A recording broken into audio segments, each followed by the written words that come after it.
Assalamualaikum warahmatullahi wabarakatuh. Perkenalkan nama saya Rahmawati dengan NIM 2021 050 101 025. Saya dari kelas A, Program Studi Ekonomi Syariah. Video ini dibuat untuk memenuhi tugas UAS mata kuliah Filsafat Ekonomi Islam. Video ini berisi mengenai materi nilai-nilai universal yang baik dalam ekonomi Islam dan nilai yang buruk atau yang dilarang dalam ekonomi Islam. Baiklah, nilai yang pertama yang akan saya bahas yaitu mengenai nilai-nilai universal yang baik dalam ekonomi Islam. Nilai-nilai universal yang baik dalam ekonomi Islam yang pertama yaitu 1. Kebebasan al-hurriyah. Dalam Islam, masalah kebebasan ekonomi adalah tiang pertama dalam struktur pasar Islam. Kebebasan didasarkan atas ajaran-ajaran fundamental Islam atau dengan kata lain, nilai dasar kebebasan ini merupakan konsekuensi logis dari ajaran tauhid, di mana dengan pernyataan tidak ada Tuhan selain Allah, artinya manusia terlepas dari ikatan perbudakan, baik oleh alam maupun oleh manusia sendiri. Kebebasan beragama dalam pandangan Islam adalah tidak adanya keterhalangan seseorang untuk mengekspresikan jiwanya di dalam memilih agama, menjalankan dan bertukar pikiran di dalam masalah agama, tanpa adanya unsur-unsur paksaan dan pengaruh dari pihak lain. Prinsip al-hurriyah atau kebebasan merupakan kegiatan ekonomi yang dilakukan seseorang yang menikmati sepenuhnya kebebasan dalam berpikir dan bertindak. Kebebasan itu merupakan tindakan-tindakan terpuji dan dapat merasakan sesungguhnya di suatu negara Islam. Prinsip kebebasan ini untuk melakukan kegiatan perekonomian seperti mengelola, mendistribusikan kekayaan alam seperti kekayaan laut dan di darat. Contohnya pertanian, perikanan, perkebunan, dan bisnis ekonomi yang lainnya. Nilai yang kedua yaitu keadilan. Adil menurut Islam bukan berarti sama rata, melainkan suatu keadaan di mana setiap insan manusia memiliki hak yang sama untuk mendapatkan penghargaan, barang, jasa, atau perlakuan. Prinsip keadilan ini diatur dalam Quran Surah Al-Maidah ayat 6. Allah berfirman, "Wahai orang-orang yang beriman, jadilah kamu sebagai penegak keadilan karena Allah, ketika menjadi saksi dengan adil, dan janganlah kebencianmu terhadap suatu kaum mendorong kamu untuk berlaku tidak adil. Berlaku adillah, karena adil itu lebih dekat kepada takwa, dan bertakwalah kepada Allah. Sungguh Allah Maha teliti terhadap apa yang kamu kerjakan." Keadilan dalam ekonomi syariah dicerminkan dengan anjuran Islam untuk seimbang dalam bekerja, berusaha, dan berdoa. Hasil yang diperoleh dari kegiatan ekonomi digunakan seperlunya saja. Sebagian bisa disedekahkan agar tercapai prinsip keadilan tersebut. Aristoteles mendefinisikan keadilan adalah nilai keutamaan, bukan keutamaan yang mandul, dan bukan pula semata-mata bersifat jalannya prinsip sama rata atau perindividual. Keadilan harus samaan hasil akhir seperti yang terdapat dalam paham komunisme, karena hal ini jelas bertentangan dengan fitrah manusia itu sendiri yang memang telah diciptakan oleh Allah, memiliki perbedaan baik dalam dataran kecerdasan, skill, atau kemampuan lainnya, mempunyai efek dan implikasi kepada yang lain. Oleh karena itu, keadilan menurutnya adalah berisi suatu unsur kesamaan dan menuntut bahwa benda-benda yang ada di dunia ini dibagi secara rata yang pelaksanaannya dikontrol oleh hukum. Dalam sistem liberalisme kapitalisme, sesuatu itu dikatakan adil kalau seandainya masalah ekonomi itu penyelesaiannya diserahkan sepenuhnya kepada mekanisme pasar. Itu artinya sebuah proses ekonomi dikatakan adil bila mana pemerintah tidak ikut campur tangan di dalamnya dan diserahkan sepenuhnya kepada mekanisme pasar yang ada. Bagaimana konsep keadilan dalam Islam? Kata adil dengan segala derivasinya disebutkan dalam Al-Quran sekurang-kurangnya ada sebanyak 28 kali. Ini menunjukkan bahwa masalah keadilan dalam Islam menempati posisi yang sangat vital dan fundamental. Firman Allah dalam Quran Surah An-Nahl ayat 90, "Sesungguhnya Allah menyuruh kamu berlaku adil dan berbuat kebajikan."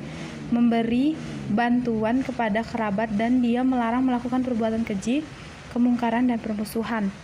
Dia memberi pengajaran kepadamu agar kamu dapat mengambil pelajaran. Jadi, dengan demikian Islam sangat menekan arti pentingnya kita memperhatikan dan menegakkan keadilan. Tidak saja keadilan untuk orang lain, tetapi juga untuk diri kita sendiri. Islam juga menuntut manusia untuk menegakkan keadilan dalam semua bidang kehidupan umat manusia, termasuk dalam bidang ekonomi. Tetapi pengertian keadilan dalam Islam tidaklah bermakna bahwa Islam menghendaki di sebuah keutamaan yang paling tinggi dilihat dari kondisi yang wajar, meniscayakan terhimpunnya makna-makna kebijaksanaan, keberanian, dan keterpeliharaan. Nilai yang ketiga yaitu maslahah. Maslahah adalah segala bentuk keadaan, baik material maupun non-material, yang mampu meningkatkan kedudukan manusia sebagai makhluk yang paling mulia. Menurut Asy-Syatibi, maslahah dapat dasar bagi kehidupan manusia terdiri dari 5 hal, yaitu agama, intelektual, keluarga dan keturunan, dan material. Kelima hal tersebut merupakan kebutuhan yang harus dipenuhi agar manusia dapat hidup bahagia di dunia dan di akhirat. Jika salah satu dari kebutuhan di atas tidak terpenuhi atau tidak seimbang, niscaya kebahagiaan hidup juga tidak tercapai dengan sempurna. Maslahah yang merupakan tujuan Tuhan dalam syariatnya itu mutlak diwujudkan karena keselamatan dan kesejahteraan ukhrawi dan duniawi tidak akan mungkin dicapai tanpa maslahah, terutama yang bersifat daruriyah, meliputi 5 hal: pemeliharaan agama, jiwa, akal, keturunan, dan harta. Kelima hal tersebut sedemikian penting karena merupakan maslahah yang dipelihara dalam segenap agama. Hal itu juga disebut usul al-din, qawaidi al-syariah, dan kuliah al-milah. Maslahah adalah bersifat universal, berlaku secara umum dan abadi atas genap manusia dan dalam segala keadaan. Beberapa pemikiran menyangkut universalitas syariah dapat dirumuskan sebagai berikut. Yang pertama yaitu bahwa setiap aturan bagi kemaslahatan diciptakan Tuhan secara harmonis, tidak saling berbenturan dan kacau.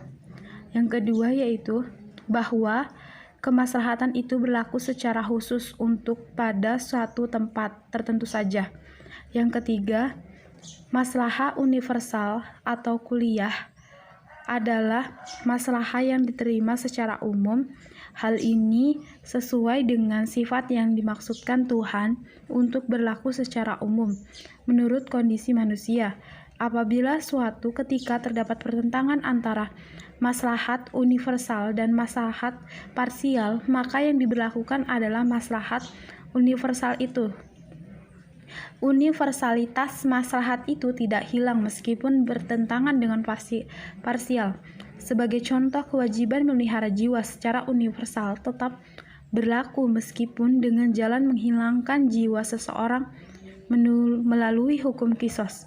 Keempat, bahwa kaidah-kaidah pokok maslahat universal bersifat tegas dan pasti, bukan bersifat samar-samar atau tidak pasti.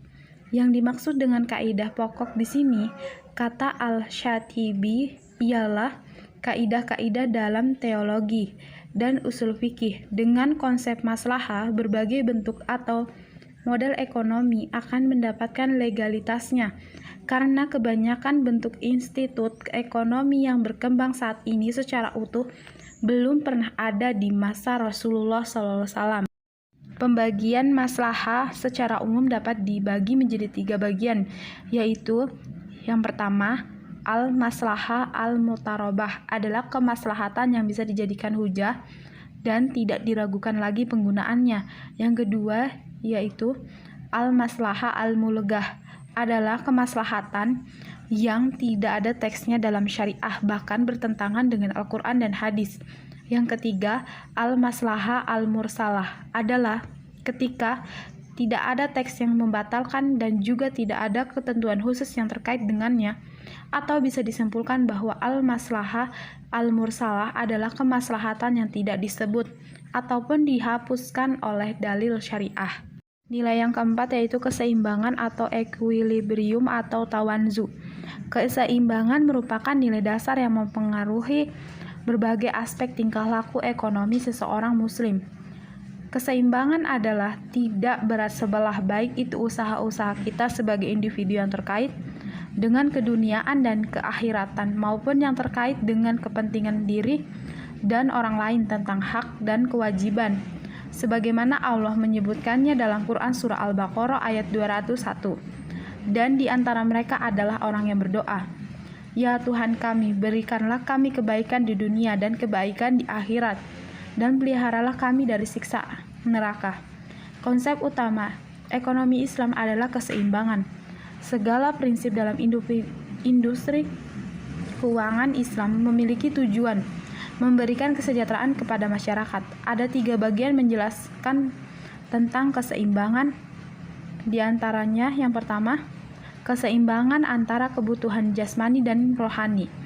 Islam sangat mendorong umatnya untuk mengutamakan ibadah lebih dari segalanya. Bukan berarti Muslim dilarang untuk melakukan kegiatan di luar itu. Aktivitas mencari nafkah harus seimbang dengan kegiatan ibadah. Muslim wajib untuk menentukan tekad syariah terhadap berbagai aspek kehidupan. Alasan atas ketaatan Muslim adalah pahala dan mencari rezeki di muka bumi. Setiap hukum syariah memiliki tujuan menciptakan penciptaan untuk seluruh makhluk di dunia. Yang kedua yaitu keseimbangan antara kebutuhan individu dan sosial.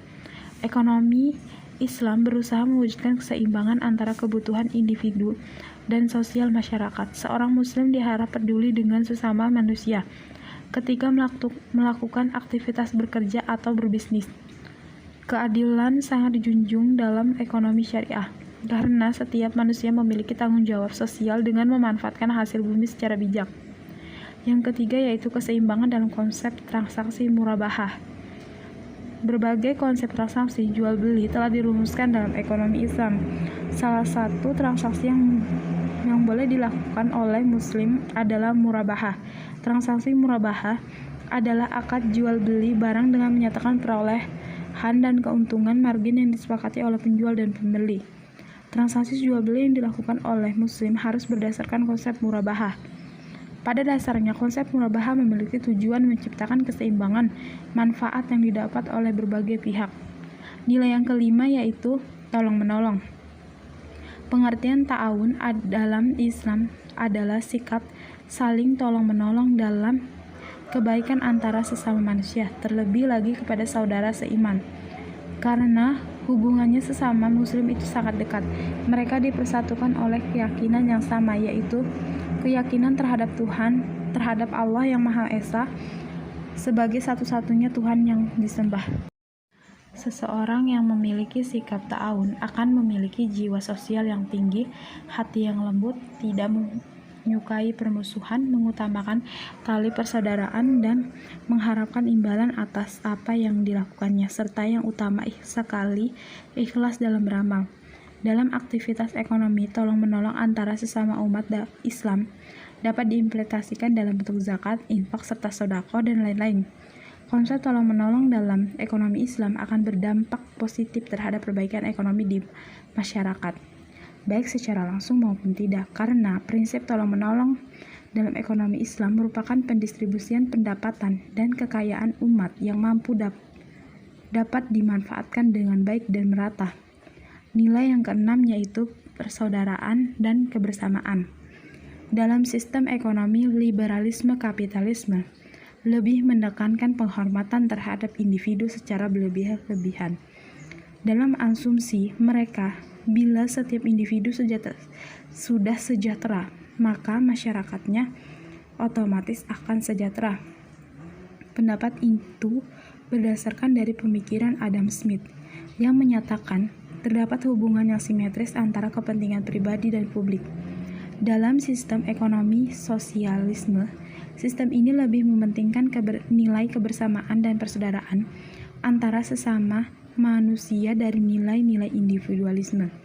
Di dalam sistem ini terletak pada penghormatannya terhadap nilai-nilai kebersamaan ini terlalu berlebih-lebihan sehingga mengorbankan sisi-sisi individualisme atau pribadi.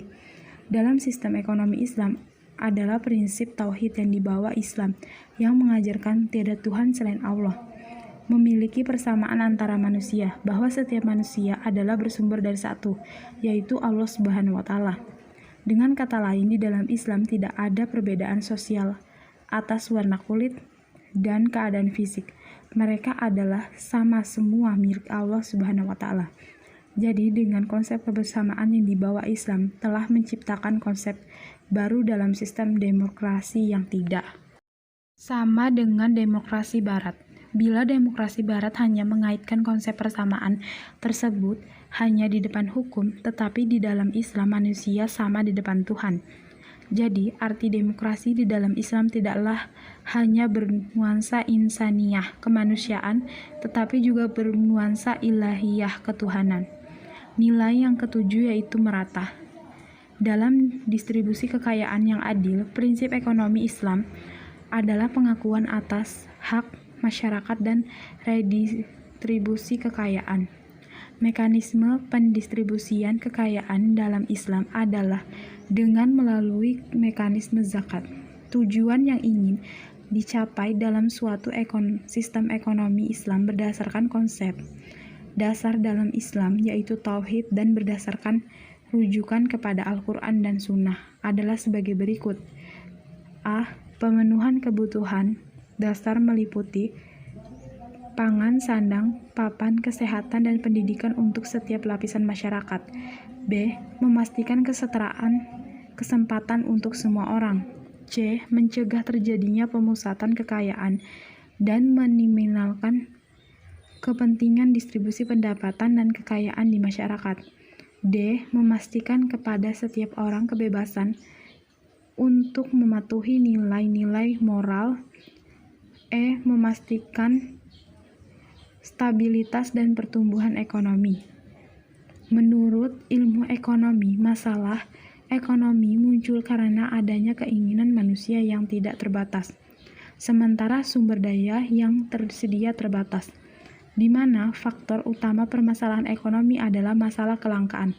Mazhab ini menolak pernyataan ini, karena menurut mereka Islam tidak mengenal adanya sumber daya yang terbatas.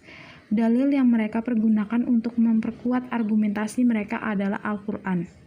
Surah Al-Qamar ayat 49, sungguh telah kami ciptakan segala sesuatu dalam ukuran yang setepat-tepatnya. Dengan demikian, segala sesuatu telah terukur dengan sempurna. Sebenarnya Allah telah memberikan sumber daya yang cukup bagi seluruh manusia. Mazhab ini berpendapat bahwa permasalahan dalam ekonomi muncul karena adanya distribusi yang tidak merata dan tidak adil. Sehingga masalah ekonomi muncul bukan karena sumber daya yang terbatas, tetapi karena keserakahan manusia yang tidak terbatas. Mazhab kedua justru setuju bahwa masalah ekonomi muncul karena sumber daya yang terbatas yang dihadapkan pada keinginan manusia yang tidak terbatas. Dalil yang dipakai adalah Al-Quran Surah Al-Baqarah ayat 155. Dan kami pasti akan menguji kamu dengan sedikit ketakutan, kelaparan, kekurangan harta, jiwa, dan buah-buahan. Dan sampaikanlah kabar gembira kepada orang-orang yang sabar. Sedangkan keinginan manusia yang tidak terbatas dianggap sebagai hal yang alamiah dan bersifat sunnatullah. Perbedaan mazhab ini dengan ekonomi konvensional adalah dalam penyelesaian masalah ekonomi tersebut. Dalam ekonomi konvensional, pilihan dan penentuan skala prioritas dilakukan berdasarkan selera pribadi masing-masing. Tidak peduli apakah itu bertentangan dengan norma serta nilai agama ataukah tidak. Dengan kata lain, pilihan dilakukan berdasarkan tuntunan nafsu semata. Nilai yang kedelapan yaitu halalan thayyibah. Halalan thayyibah terdiri dari dua kata, yaitu halalan yang memiliki arti halal atau makanan yang terlepas dan tidak terikat oleh hal-hal yang terlarang untuk dikonsumsi, sedangkan kata thayyiban yang memiliki arti baik, lezat, sehat, paling utama dan menenteramkan. Jadi, halalan thayyibah adalah makanan yang bebas, tidak terikat oleh hal-hal yang menyebabkan dilarang untuk dikonsumsi dan makan tersebut.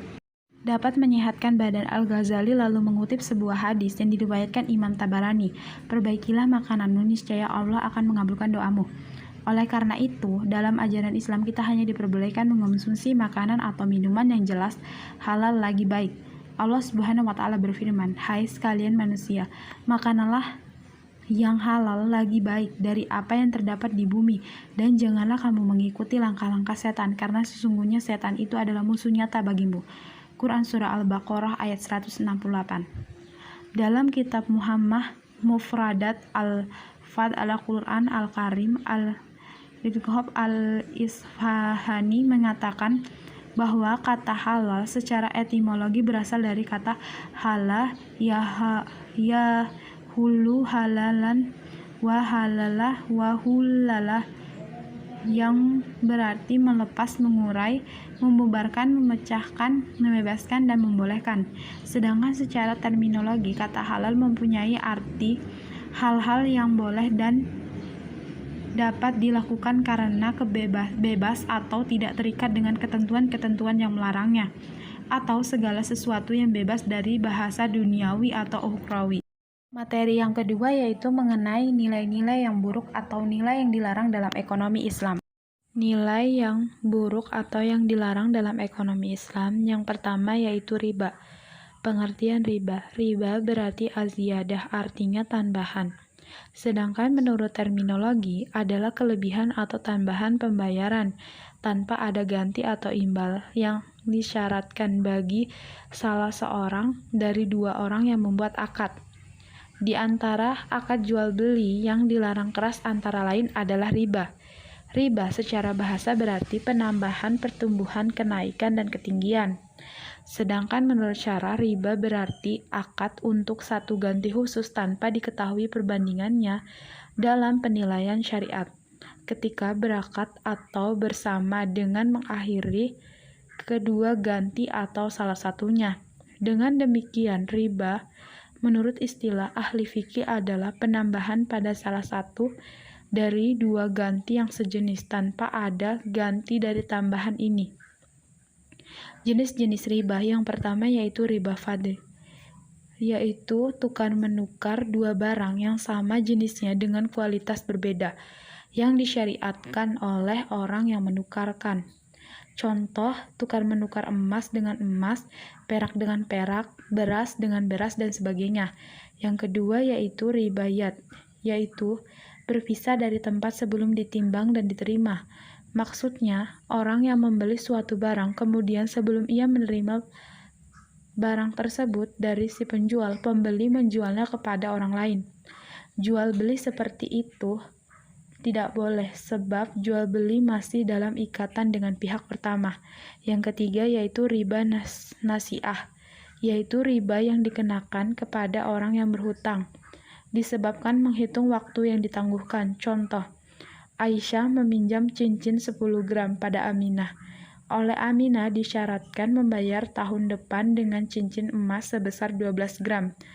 Dan apabila terlambat 1 tahun, maka tambah 2 gram lagi, menjadi 14 gram, dan seterusnya. Ketentuan melambatkan pembayaran 1 tahun. Yang keempat yaitu riba qard, yaitu meminjamkan sesuatu dengan syarat ada keuntungan atau tambahan bagi orang yang meminjami atau yang memberi hutang. Contoh, Muhammad meminjam uang sebanyak 25.000 kepada Ali. Ali mengharuskan dan mensyaratkan agar Muhammad mengembalikan hutangnya kepada Ali sebesar 30.000, maka tambahan 5.000. Yang kedua yaitu goror. Pengertian goror. Goror merupakan larangan utama kedua dalam transaksi muamalah setelah riba. Penjelasan pasal 2 ayat 3 Peraturan Bank Indonesia nomor 1016 PBI 2008 tentang perubahan atas Peraturan Bank Indonesia nomor 919 PBI 2007 tentang pelaksanaan prinsip syariah dalam kegiatan penghimpunan dana, dalam penyaluran dana serta pelayanan jasa bank syariah. Memberikan pengertian mengenai goror sebagai transaksi yang objeknya tidak jelas, tidak dimiliki, tidak diketahui keberadaannya, atau tidak dapat diserahkan pada saat transaksi dilakukan kecuali diatur lain dalam syariah. Gharar mengacu pada ketidakpastian yang disebabkan karena ketidakjelasan berkaitan dengan objek perjanjian atau harga objek yang diperjanjikan dalam akad. Sedangkan definisi menurut beberapa ulama, Imam Syafi'i, gharar adalah apa-apa yang akibatnya tersembunyi dalam pandangan kita dan akibat yang paling mungkin muncul adalah yang paling kita takuti. Wahbah al-Zuhaili, gharar adalah penampilan yang menimbulkan kerusakan atau sesuatu yang tampak menyenangkan tetapi hakikatnya menimbulkan kebencian. Ibnu Qayyim, gharar adalah yang tidak bisa diukur penerimaannya, baik barang itu ada maupun tidak ada, seperti menjual hamba yang melarikan diri dan unta yang liar. Imam Malik mendefinisikan gharar sebagai jual beli objek yang belum ada dan dengan demikian belum dapat diketahui kualitasnya oleh pembeli. Contohnya jual beli budak yang melarikan diri, jual beli binatang yang terlepas dari tangan pemiliknya, atau jual beli anak kambing yang masih dalam kandungan induknya. Menurut Imam Malik, jual beli tersebut adalah jual beli yang haram karena mengandung unsur untung-untungan. Jenis-jenis gharar yang pertama, jenis-jenis gharar dilihat dari peristiwanya. Jual beli gharar yang diharamkan bisa ditinjau dari 3 sisi, yaitu A. Jual beli barang yang belum ada, madum, seperti jual beli habal al-habalah, janin dari hewan ternak. B. Jual beli barang yang tidak jelas, majhu, baik yang mutlak, seperti pernyataan seseorang, saya menjual barang ini dengan harga Rp1.000, tetapi barangnya tidak diketahui secara jelas, atau seperti ucapan seseorang, aku jual mobilku ini kepadamu dengan harga 10 juta, namun jenis dan sifatnya tidak jelas, seperti ucapan seseorang, aku jual tanah kepadamu seharga 50 juta, namun ukuran tanahnya tidak diketahui. C. Jual beli barang yang tidak mampu diserah terimakan, seperti jual beli budak yang kabur atau jual beli mobil yang dicuri.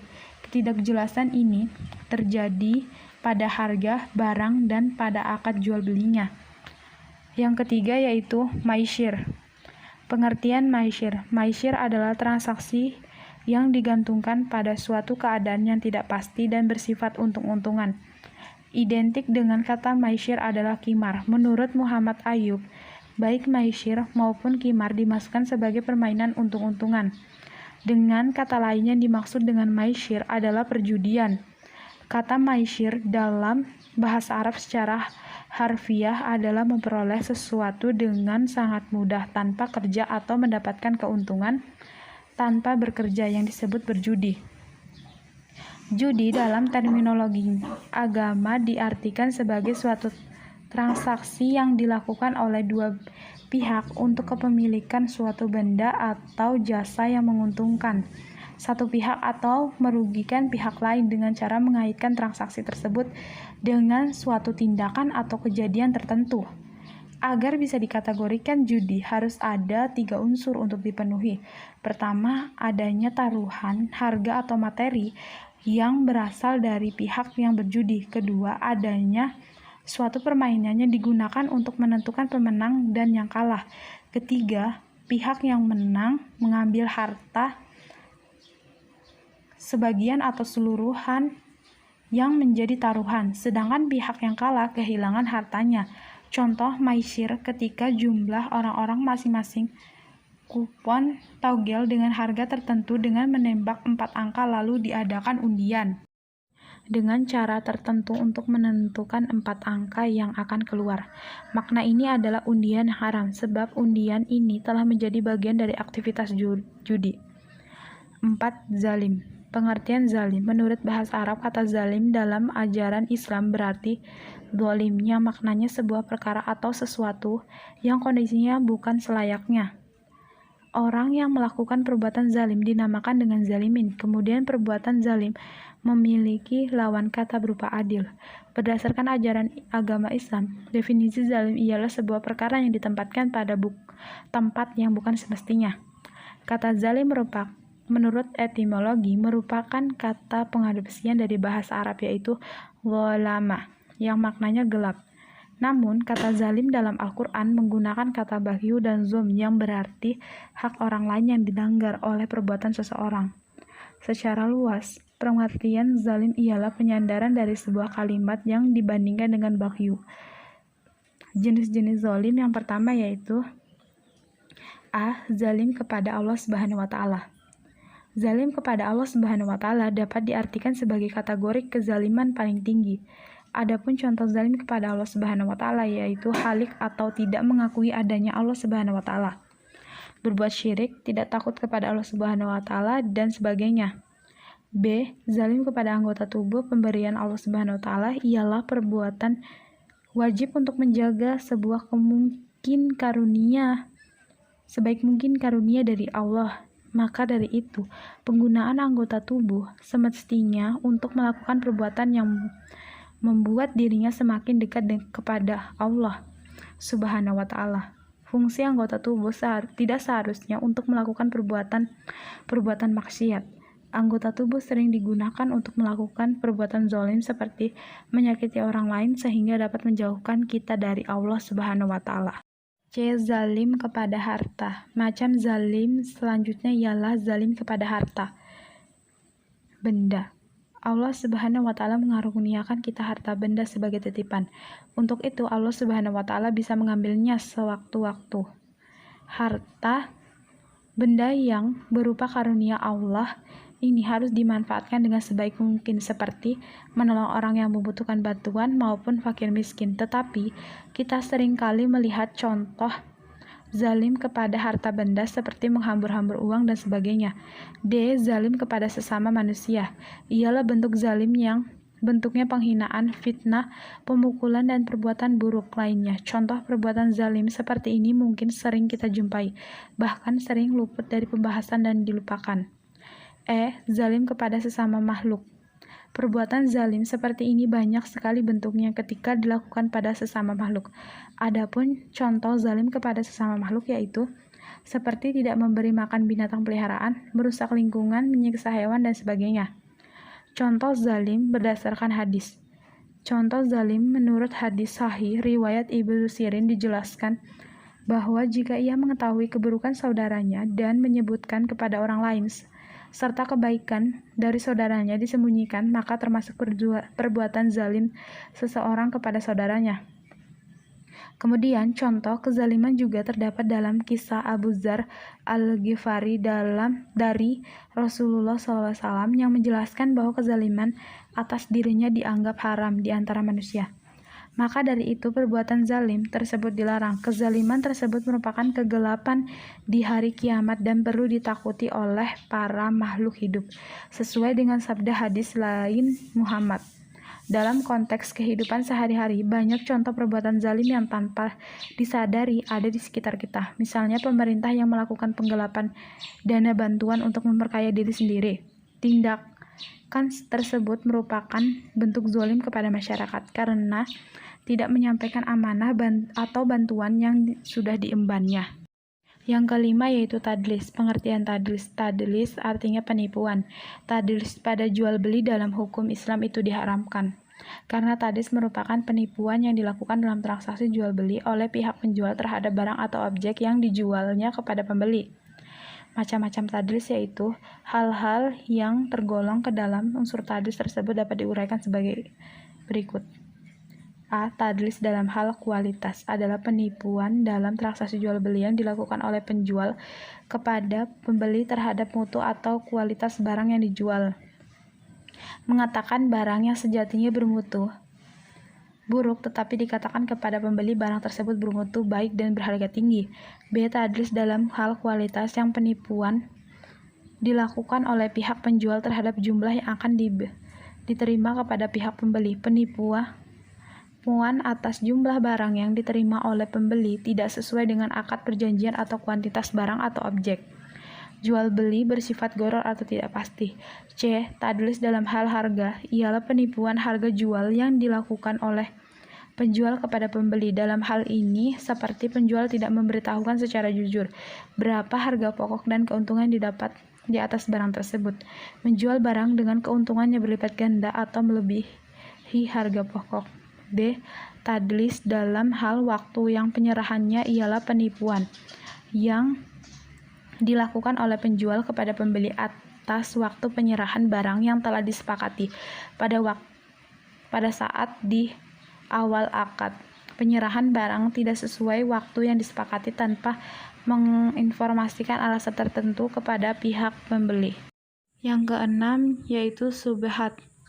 Pengertian syubhat. Syubhat adalah perkara yang diragukan hukum halal atau haramnya.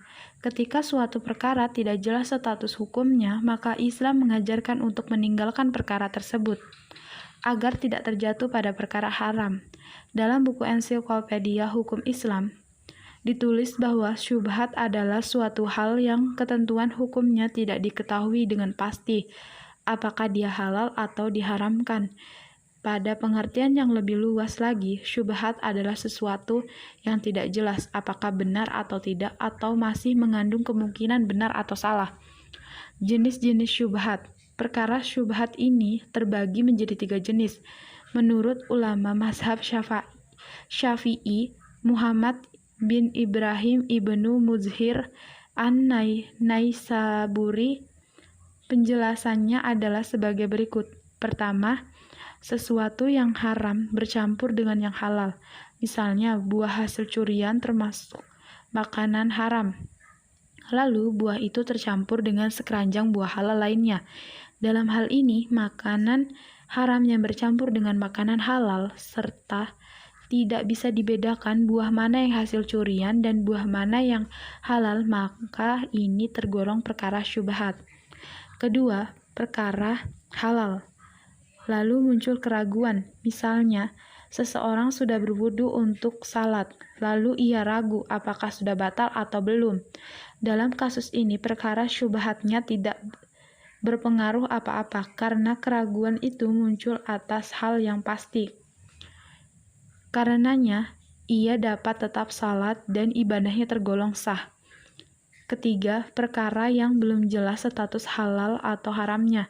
Misalnya ketika seseorang berpergian ke negara atau wilayah non-muslim, kemudian ia makan di restoran atau warung makan milik penduduk asli sana.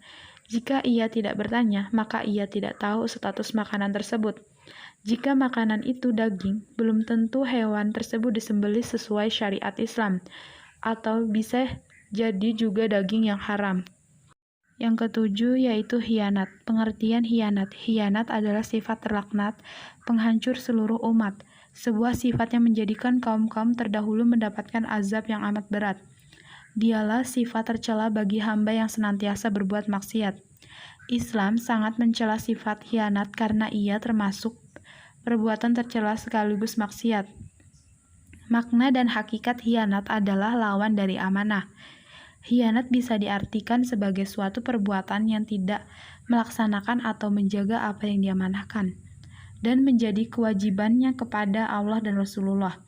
Begitu juga orang lain atasnya. Khianat adalah salah satu sifat dari orang munafik sebagaimana dijelaskan Nabi dalam sabdanya. Tanda-tanda orang munafik itu ada 3. Apabila berbicara berbohong, dan apabila berjanji mengingkari, dan apabila dipercaya ia berkhianat. Hadis riwayat Muslim.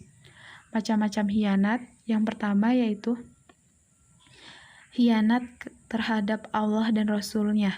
Allah berfirman, "Hai orang-orang yang beriman, janganlah kamu mengkhianati Allah dan Rasulullah Muhammad, dan juga janganlah kalian mengkhianati amanat-amanat yang dipercayakan kepada kalian, sedangkan kalian mengetahui." Quran Surah Al-Anfal ayat 27. Yang dimaksud dengan berkhianat kepada Allah dan Rasulullah-Nya dalam ayat di atas sebagaimana dijelaskan oleh para ahli tafsir adalah dengan berkhianat pada Allah dan Rasul-Nya. Adapun melarang berkhianat terhadap amanah dalam ayat di atas yaitu terhadap semua kewajiban yang dibebankan Allah kepada manusia di dalam agama ini. Yang kedua yaitu khianat dalam bidang ilmu. Di antara bentuk khianat dalam bidang ilmu seperti memalsukan hadis atau membuat hadis untuk memperkuat mazhab atau aliran, merubah fakta sejarah, dan termasuk di dalamnya tidak mendakwakan ilmu yang dipelajari dan menyembunyikannya. Dan menyembunyikan ilmu ketika dibutuhkan pun termasuk kategori berkhianat, karena hal tersebut termaksud pengakhiran penjelasan di waktu dibutuhkan. 3. Menyebarkan aib orang lain. Hukum asal kehormatan seorang muslim terhadap saudaranya sesama muslim adalah terjaga. Tidak boleh bagi seorang muslim membeberkan aib saudaranya, karena itu merupakan bentuk pengkhianatan padanya. Yang keempat, berkhianat dalam barang titipan. Bagi seseorang yang mendapat amanah suatu barang titipan atau lainnya dari orang lain, maka wajib baginya untuk menjaganya bila ia mampu. Hal ini merupakan bagian dari tolong-menolong dalam kebaikan dan ketakwaan. Pihak penerima barang titipan wajib mengembalikan titipan kepada pemiliknya kapan saja ia memintanya. Yang kelima, menolak memberikan bantuan kepada kaum muslim yang meminta pertolongan padahal ada kemampuan. Merupakan jenis khianat kepada seorang muslim sanggup memberikan bantuan atau pertolongan pada saudaranya, kemudian dia menolak orang yang meminta pertolongan tersebut. Hal ini karena seorang muslim adalah saudara dan satu tubuh, satu sama lain saling mengokohkan dan melengkapi. Apabila permintaan tolong tersebut dalam masalah pembelaan agama, maka hukumnya wajib. Yang keenam, khianat dalam berjanji. Khianat dalam berjanji adalah sifat dari kaum munafik. Dalam Al-Quran, banyak sekali ayat Allah yang memerintahkan kita untuk senantiasa memenuhi janji dan tidak berkhianat. Ketujuh, khianat anggota badan. Banyak sekali bentuk berkhianat anggota badan karena bermaksiat kepada Allah. Contohnya zina majasi atau kiasi. Artinya, mata digunakan melihat yang haram, telinga digunakan mendengar hal-hal yang mendorong kepada zina, serta tangan memegang pada yang haram dan kaki yang melangkah ke jalan yang haram menjadi pembuka ke jalan zina yang sesungguhnya, yaitu zina dengan kemaluan. 8. Khianat antara suami istri. Sikap khianat yang terjadi dalam rumah tangga antara suami istri banyak sekali macamnya. Di antaranya adalah 1. Menyebarkan rahasia suami istri. 2. Khianat dalam hal harta. Seseorang laki-laki terkadang telah bekerja, membanting tulang meremas keringat dengan tujuan mencukupi kebutuhan keluarganya. Akan tetapi, terkadang seorang istri berkhianat memberikan hasil jerih payah suaminya kepada orang lain tanpa sepengetahuan dan izin suaminya. 3. Khianat jasadiyah atau fisik, pikiran, dan perasaan. Khianat fisik seperti bermesraan dengan laki-laki lain dan lain-lain. Yang kedelapan yaitu haram. Pengertian haram. Haram adalah salah satu bentuk hukum taklifi yang dibahas secara khusus oleh ulama usul fikih. Menurut ulama usul fikih, terdapat 2 definisi haram, yaitu dari segi batasnya dan esensinya, serta dari segi bentuk dan sifatnya. Dari segi batas dan esensinya, Imam Al-Ghazali merumuskan haram dengan sesuatu yang dituntut syar'i untuk ditinggalkan melalui tuntunan secara pasti dan mengikat. Adapun dari segi bentuk dan sifatnya, Imam Al-Baidawi, tokoh usul fikih mazhab Syafi'i, merumuskan haram dengan suatu perbuatan yang pelakunya dicela. Ada juga ulama usul fikih yang menambah dalam rumusan tersebut dengan kalimat dan orang yang meninggalkannya dipuji sebagai lawan dari pengertian wajib. Pembagian haram ada 2. Apabila keharaman itu terkait dengan esensi perbuatan, maka disebut dengan haram li zatih, haram karena zatnya. Dan apabila terkait dengan sesuatu yang di luar esensi yang diharamkan, tapi berbentuk kemasdatatan, maka disebut haram li ghairi, haram yang karena yang lain. Haram li zati adalah suatu keharamannya sejak semuka ditentukan syar'i bahwa hal itu haram, misalnya memakan bangkai babi, minum minuman keras, berzina, membunuh, dan memakan harta anak yatim. Keharaman pada hal-hal di atas adalah keharaman pada zat. atau esensi pekerjaan itu sendiri. Sedangkan haram li ghairi yaitu sesuatu yang pada mulanya disyariatkan akan tetapi dibarengi oleh suatu yang bersifat mudarat bagi manusia.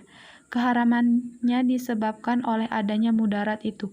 Contohnya melaksanakan sholat dengan pakaian yang digasab, mengambil barang orang lain tanpa izin, bertransaksi jual beli saat berkumandang azan, sholat Jumat atau berpuasa di hari raya Idul Fitri.